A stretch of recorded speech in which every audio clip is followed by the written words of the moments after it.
के सन सालों के कि एक दो रात सब ठीक ठाक रहा। मुझे प्लेटफॉर्म पर कुछ भी अजीब भूतिया महसूस नहीं हुआ, तो मुझे लगा कि शायद वो सब मेरा वहम होगा और मैं उसे भूल गया। लेकिन एक रात जब मैं प्लेटफॉर्म की बेंच पर झपकी ले रहा था, उस दिन भी स्टेशन पर कोई पैसेंजर नहीं था, पार्किंग भी खाली पड़ी हुई थी। तभी मुझे पायलों की छन छन सुनाई दी। मैंने मुड़कर देखा, एक लाल साड़ी पहनी खूबसूरत औरत घूंघट ओढ़े प्लेटफॉर्म की तरफ बढ़ रही थी। उसका सिर्फ नाक के नीचे का चेहरा दिखाई पड़ रहा था। उसकी नाक तीखी थी और रंग गोरा था। वो प्लेटफॉर्म के कोने पर आकर खड़ी हो गई। मैं पीछे से उसे निहार रहा था। तभी दूसरे ट्रेन की हॉर्न की आवाज सुनाई देने लगी। वो औरत ट्रेन की तरफ देख रही थी। ट्रेन पास आई और प्लेटफॉर्म के पास आते ही उसने प्लेटफॉर्म से ट्रैक पर छलांग लगाई और वो चलते ट्रेन के नीचे कुचल गई। ये देख मेरी चीख निकल गई। वो एक मालगाड़ी थी, इसलिए वो स्टेशन पर रुके बगैर वहां से तेजी से चली गई। मुझे कुछ भी समझ में नहीं आ रहा था। मैं प्लेटफॉर्म के कोने पर गया। ट्रैक पर उस औरत की कटी लाश पड़ी हुई थी। उसके कटे हुए शरीर के टुकड़े जैसे हाथ और पांव तड़प रहे थे।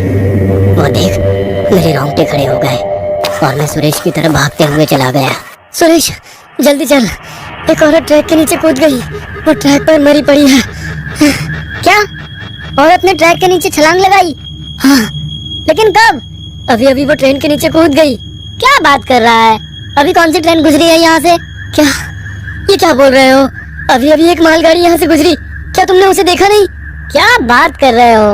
आज कोई भी मालगाड़ी यहाँ से गुजरने वाली नहीं थी। ये सुन मेरे होश ही उड़ गए। तो फिर मैंने जो देखा वो क्या था? मैं मन ही मन बोला, क्या फिर से मुझे वहम तो नहीं हुआ? मैंने अपने आप से पूछा और फिर भागते हुए ट्रैक के पास पहुंचा। लेकिन इस बार भी मुझे ट्रैक पर कोई लाश दिखाई नहीं पड़ी। मुझे कुछ भी समझ में नहीं आ रहा कि मेरे साथ क्या हो रहा है। मैं सोचने लगा कि कहीं मैं पागल तो नहीं हो रहा। लेकिन फिर मेरे मन में एक बात आई, कहीं स्टेशन भूतिया तो नहीं? और फिर मेरे दिमाग में कुछ बातें आने लगी। मैं सुरेश की तरफ गया। सुरेश सच बताओ, कहीं ये स्टेशन भूतिया तो नहीं? ये क्या बोल रहे हो? तुम सिर्फ इतना बताओ कि कहीं यहाँ कोई औरत ट्रेन के नीचे कूदकर मर तो नहीं गई थी ना? मैंने कहा। यह सुनकर सुरेश की आंखें बड़ी हो गई। नहीं नहीं नहीं तो, वो झिझकते हुए बोला। इसका मतलब वो मुझसे कुछ तो छुपा रहा था। लेकिन मैं जानना चाहता था कि यहाँ कुछ ना कुछ गड़बड़ तो है, क्योंकि मैं पागल तो नहीं था, ना मुझे कुछ वहम हो रहे थे। इसका मतलब ये था कि मेरे साथ जो कुछ घटनाएं घट रही थी वो भूतिया ही थी। तभी मुझे पायलों की छन छन सुनाई दी। मैंने आवाज की तरफ देखा तो मैंने देखा कि दूर अंधेरे से वही लाल साड़ी वाली औरत हमारे पास चलते हुए आ रही थी। सुरेश, क्या वो तुम्हें औरत दिख रही है? मैंने सुरेश से पूछा और उसकी तरफ देखा तो सुरेश के पसीने छूट चुके थे। वो आंखें फाड़कर उस औरत को देख रहा था। नहीं नहीं तो, वहाँ कुछ भी तो नहीं है। लेकिन मैं जानता था कि सुरेश झूठ बोल रहा है। उसे वो औरत दिखाई दे रही थी और शायद वो उसे जानता भी था, लेकिन मुझसे वो बात छुपा रहा था। लेकिन क्यों? मुझे कुछ भी समझ में नहीं आ रहा था। वो औरत हमसे कुछ ही दूरी पर थी। तभी उसने अपना पल्लू उठाया और उसका चेहरा देखकर मेरे पैरों तले जमीन खिसक गई, क्योंकि उस औरत के नाक के ऊपर का पूरा चेहरा और सर कुचला हुआ था। उसकी आंखें, उसका चेहरा, उसका दिमाग और बाल सब एक दूसरे में उलझे हुए थे।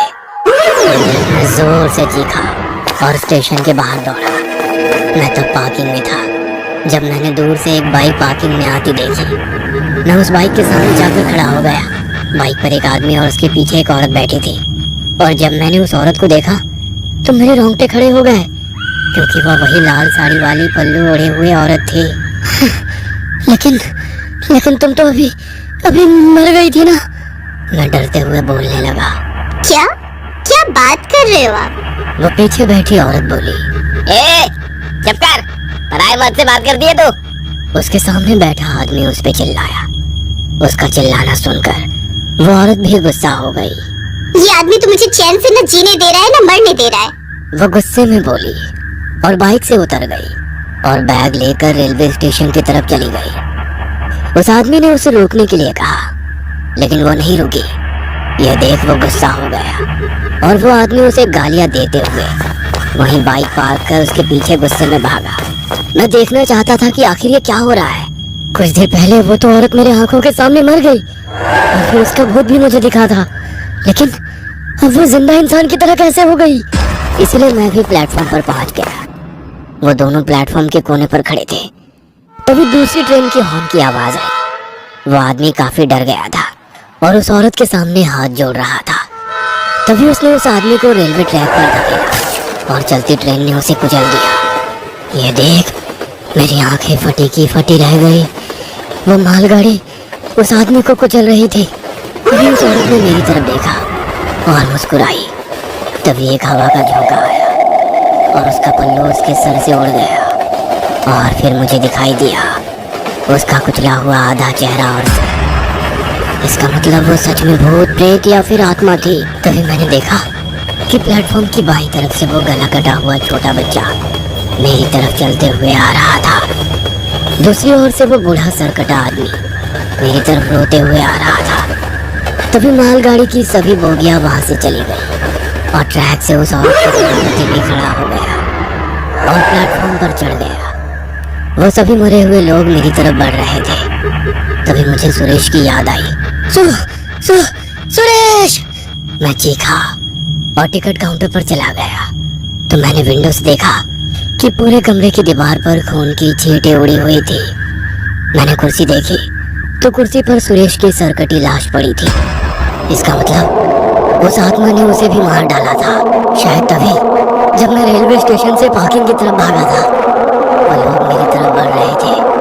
इसलिए मैं रेलवे स्टेशन से भागा और रास्ते से भागने लगा।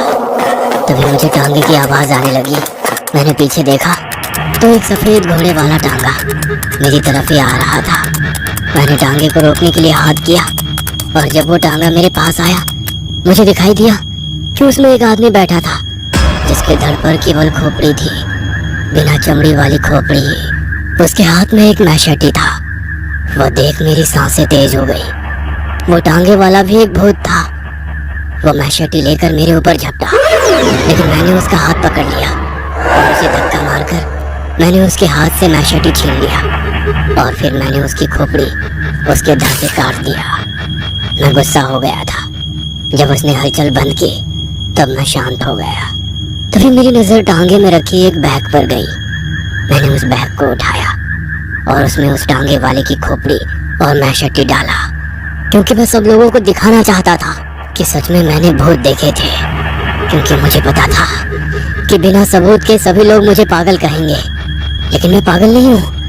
मैं अपनी जान बचाते हुए वो बैग लेकर रास्ते में भाग रहा था कि तभी मैंने पीछे से बस आती देखी और फिर आप लोगों ने मुझे बचा लिया, वरना वो लाल साड़ी वाली औरत मेरी जान ले लेती। सत्या ने अपनी आप बीती बताई थी। उसकी आप बीती सुनकर ड्राइवर, कंडक्टर और आसपास बैठे 4-5 पैसेंजर डर के मारे सुन्न पड़ गए थे।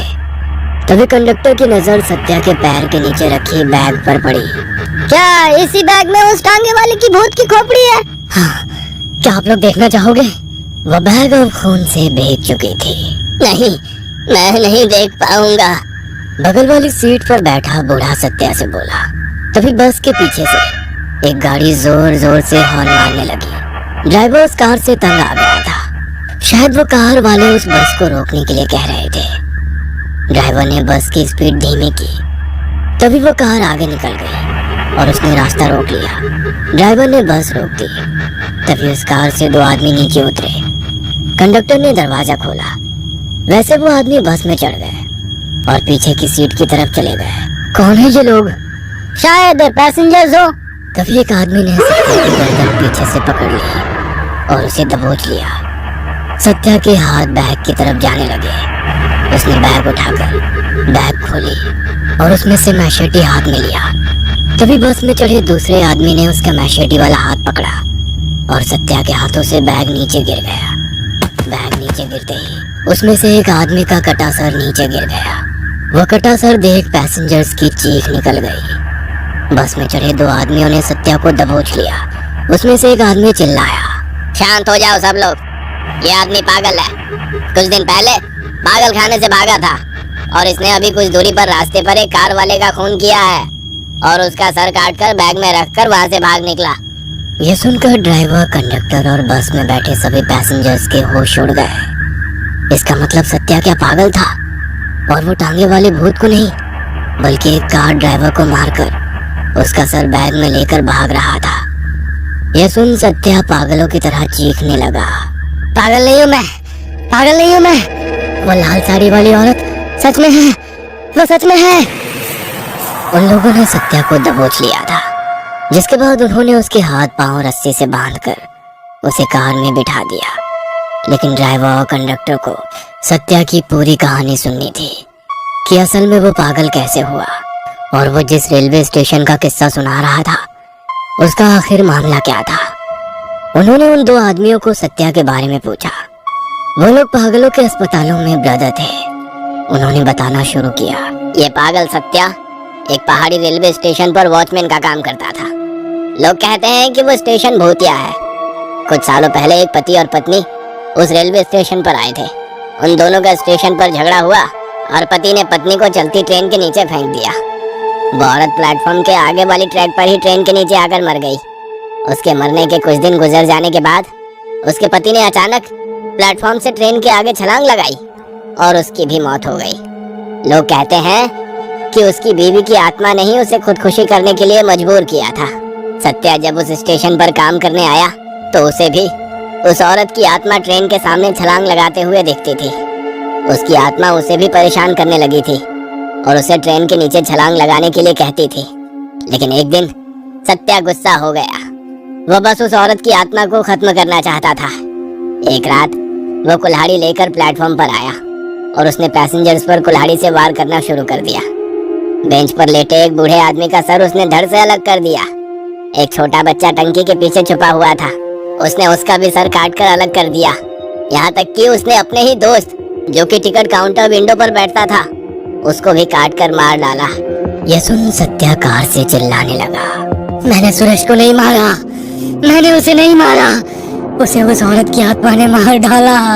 उसके बाद पुलिस ने सत्या को पकड़ लिया। तब उसने बताया कि हर आदमी में उसे वो औरत दिखाई दे रही थी, इसलिए वो हर किसी पर कुल्हाड़ी से वार कर उसे मारने की कोशिश कर रहा था। अदालत ने उसे पागल करार दिया। तब से वो पागलों के अस्पताल में ही था। अभी कुछ 4-5 दिन पहले वो वहां से भागा था। सत्या के बारे में सुनकर ड्राइवर और कंडक्टर का घसा सूख गया था, क्योंकि वो भी सत्या से बचे थे। भगवान का आशीर्वाद था, इसलिए सत्या को ड्राइवर और कंडक्टर में वो औरत नहीं दिखाई दी और वो दोनों जिंदा बच गए। सत्या अभी भी पागलों के अस्पताल में भर्ती है और उसे आज भी उस लाल साड़ी वाली औरत की आत्मा दिखाई देती है।